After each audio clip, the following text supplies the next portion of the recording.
podcast.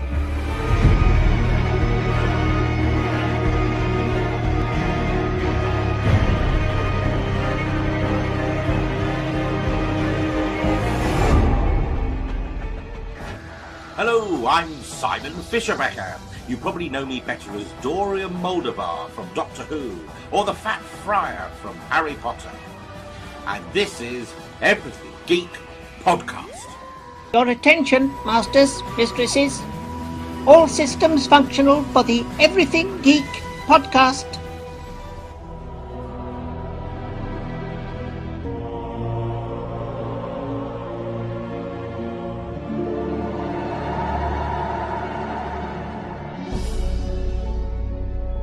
Hey, it's James Arnold Taylor, the voice of Obi-Wan Kenobi and Master Pro Cool in Star Wars The Clone Wars, and you're listening to Everything Geek, the podcast.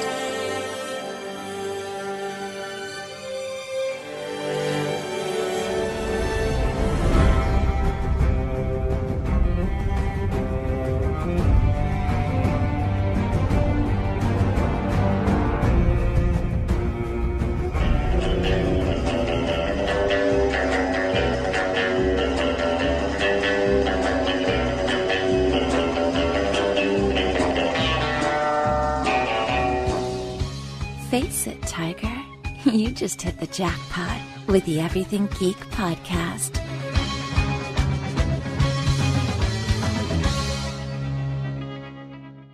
Hello everyone, you're listening to the Everything Geek podcast. I'm your host Rory, and joining me is co-host Lalon. And also joining us today is a very special guest. We have actress Jo Armeniox, who is best known as the voice of Shauna in Pokemon, and who has also played Katniss in College Humor Originals, Alma Pastor in Boardwalk Empire, Tiffany in Blue Bloods, Christine in Certainty, and Stacy in My Best Day. So, how are you today, Jo? Great, thank you. It's a pleasure that you join us on the podcast. Yeah, I'm so excited. That's great. That's really great. So getting into my questions right away, Jo, my first question is, how did you decide you wanted to become an actress?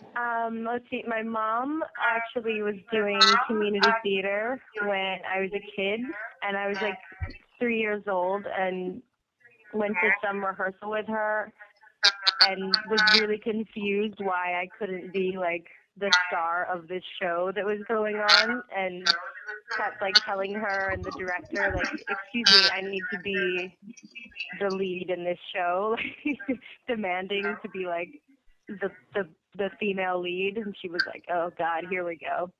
So that kind of started it, and then I just did like theater growing up as a kid. My mom was super amazing, super supportive, you know, like she's really talented.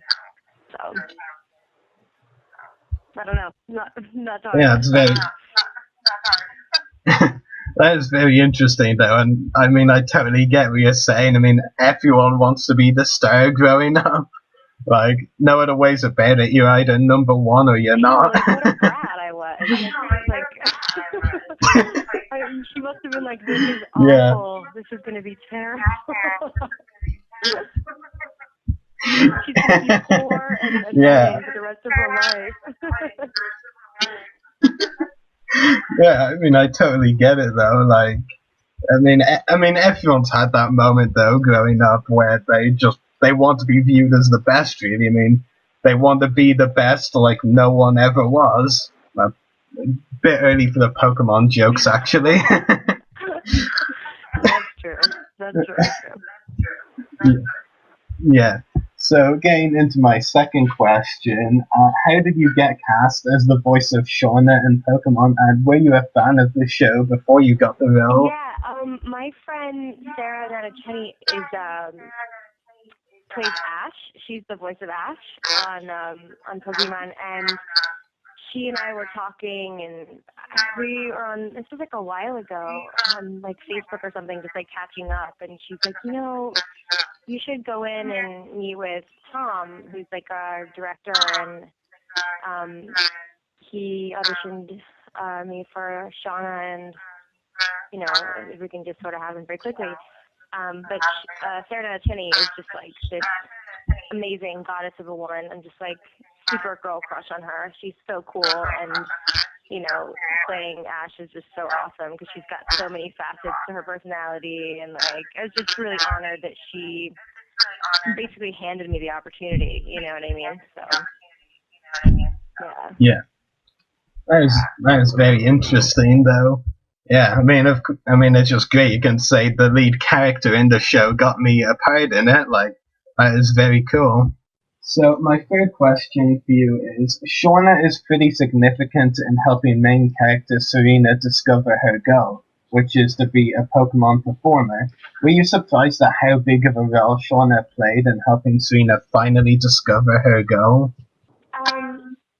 I sort of felt like I wasn't surprised because I was really excited for Shauna to be so supportive, and like she's all about girl power, and like she's also like super driven. I mean, she's really such a cool character, and I kind of felt like her instincts, or at least my instincts, like were excited for her to just kind of naturally go there, and I didn't anticipate that she would be written to be like in any way a negative influence at all, and I liked that. I liked that, that she was like, yay, Serena, and everything's like super fun, and she's like able to be a good friend and a competitor at the same time, because that doesn't happen very often, especially with like female characters, even in cartoons or all different formats, all different types of TV shows and everything, and across the spectrum. It's not something that you typically see. You usually see like bitter women that like don't want to be friends with each other, that are competing with each other, and so yeah, it wasn't. I'm happy that that's what happened. She's just such a cool, fun character, like go girl power. Yeah, that's definitely really great. I mean, it is great, that Serena and Shauna have that dynamic where they're friends, and of course there's a bit of competition, which we'll see, kind of a small rivalry in some ways, because of course they both want to be performers now, so it'll be interesting to see that a little bit, how that changes their dynamic, I guess, but yeah, I mean, it's definitely very interesting, of course, what you were saying with girl power and all that. Yeah, I can definitely see where you're coming from. Yeah, I think it's like a step in the right direction for that to be a part of, the storyline, to have the female characters supporting each other and being really similar too, like being two, characters that, have similar characteristics, and they want the same things, and then they're rooting for each other. So yeah, definitely. My fourth question is: Shauna returns in today's episode of Pokemon titled A Showcase Debut. Is there anything you can tease about Shauna's role in this episode, and does anything exciting happen for her? All I can say, I think I know what's happening, but I just know that I'm like really good at what I do, and like I pretty much like kick butt. Yeah,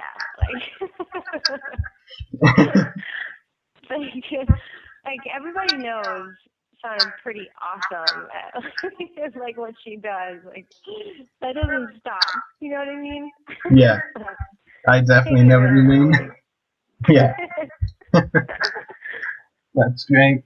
My final question for you is: do you have any upcoming acting roles or any other projects you would like to talk about? Yeah, I'm working. I just finished. Well, actually, I'm still in production with a short that I just been working out for a while now. It's a really cool feature project that I hope gets turned into a feature called Memories of My Mother. And I've got a couple of other. I'm working for 3 different TV shows doing voice work for Music Choice, which is like a really cool program. It's like funny and cool, and they do a bunch of like music related stuff, and a bunch of other voiceover stuff happening, and a couple of other film projects that are in the works. One that's actually still untitled, but I'm hoping gets going here soon because that would be, great. Just constantly working. So yeah, things are busy. Things are good. Things are great. That's great. We'll definitely be sure to keep an eye out for some of those projects to see if there's any developments on them. So thank you very much for answering my questions, Joe. I'll let my co-host Lizanne ask his now. Okay, cool. Thanks so much. Yeah, I've got a few questions here for you. My first question is, what's been your favorite project to work on and why? It's a really strange project. It was, I guess on a show called Unforgettable a while ago, some years ago. It's a show on CBS. I don't know if it's still airing or not. It makes me sound bad for not knowing, but it was a role that was really different and really difficult. I was playing like this criminal that I leave my baby in a hallway and I'm always on drugs and I'm basically just a real low life jerk, and it was just a really great role because I got to get dirty and just be tough and get to show certain parts of myself that you don't normally get to show, and the reactions from people afterwards, seeing it, they were like, God, it's so funny when people say that, God, you look so ugly, and I was like, thank you. It's such a weird compliment to get, but for actors, it's yeah, that's what I want. I wanted you to feel like that, and it's not about vanity at that point. So yeah, that would probably be it. That's very cool to hear. And my next question for you is, what advice would you give anyone or any particular person trying to get into the acting industry? What would you tell them? I would say to respect yourself, respect your time, your space, and don't be willing to just do anything, and be supportive of other people. A lot of people can get, a little too weird or competitive and don't know how to connect with other people. It can get way too lonely because of the way that the industry works. You have to create a network for yourself, and you need people there for you, and to learn from people, and to grow, and it's like an organism, and to not be afraid to take risks.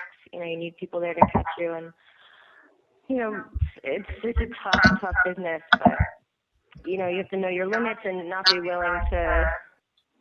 It's so hard. People will sometimes, they'll spend tons of money on headshots and all these things, and it's all this money is spent on stuff that isn't necessarily going to get you what you want out of it, and then you're just stuck broke, going why am I not on TV yet? And there's more to it than that. I think there's more to networking and stuff. I think taking really great classes and stuff is really important. Wow, that's a very encouraging answer. Thank you for that. And it's very informative too. My last question for you is, what actors or actresses would you love to work with in the future of your career, and why? Oh my God, I'd really love to work with obviously Meryl Streep and Ellen Burstyn, Helen Mirren, strangely Billy Bob Thornton. What if I just started naming bands Leonard Skinner? There's God, there's so many people. The more I have worked in this industry, the more I've realized that people are everybody is so good in so many different ways, and I've put so many people on pedestals now. I don't know, Meryl Streep, obviously, she's a god. She's, I think, the best actor of our generation. Of the time that I'm going to spend on Earth, that would be the person that I think of in the highest light. She's just amazing. So yeah, that's the dream, I think, for sure. Awesome answer. Well, thank you so much for answering my questions, Joe. It's been a pleasure chatting with you. I'm going to go ahead and give you back to our co-host, Rory. Your co-host? I'm honored. Thank you. My co-host. Oh my goodness. I've been relegated. I've been relegated on my own podcast. What? I'm the host of the podcast. Laurent just called me the co-host. It's embarrassing. I've been demoted. To the assistant. I'm not going to live this down. Yeah, I'm gonna be haunted by this one forever. You have no idea, Joe. Yeah. We'll be talking donuts tomorrow. Yeah, exactly. Donuts, like donuts or popcorn is the only way this could get any better. Popcorn, really? It's kind of the normal thing associated with funny when something funny happens. I don't know. Anyway, so yeah, Joe, we also have a few questions from one of our co-hosts, Graham, who couldn't make it today, unfortunately. His first one is, what was your experience like working on Boardwalk Empire? When you were on the set, did you feel like the essence of the time was captured right? Oh my god, yeah.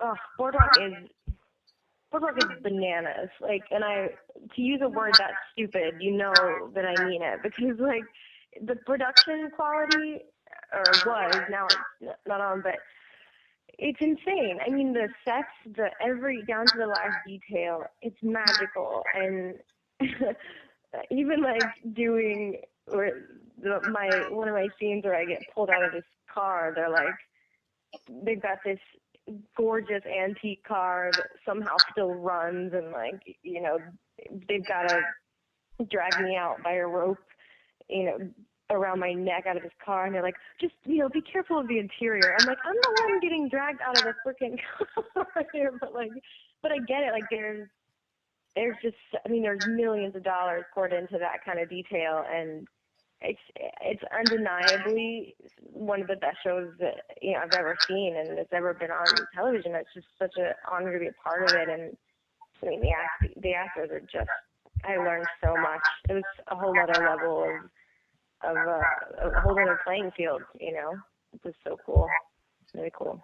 That's great, definitely. His second question is, do you have any particular methods you use to get into character? If so, could you share a few with us? It's such a funny question, because I feel like everybody's so weird. Like, actors are so strange, and I'm just like a total weirdo, and I do weird things. Like, I don't know, sometimes I like wear clothes that I think somebody would wear, and that's like sort of going outside in, or like doing my hair or makeup a way that I think somebody would do it, and that's another outside in thing. But a lot of times I'll just go to the gym and like get on the treadmill if I feel like it, or elliptical when I'm feeling lazy, and just work out really hard and try to imagine that I am in that person's body, so that I sort of think of myself as them, and then my body movements and everything sort of change. And it sounds crazy, but everybody has their own weird methods and that kind of stuff. But for me, it's all really physical, and I really need to like feel something in my body, and you know, that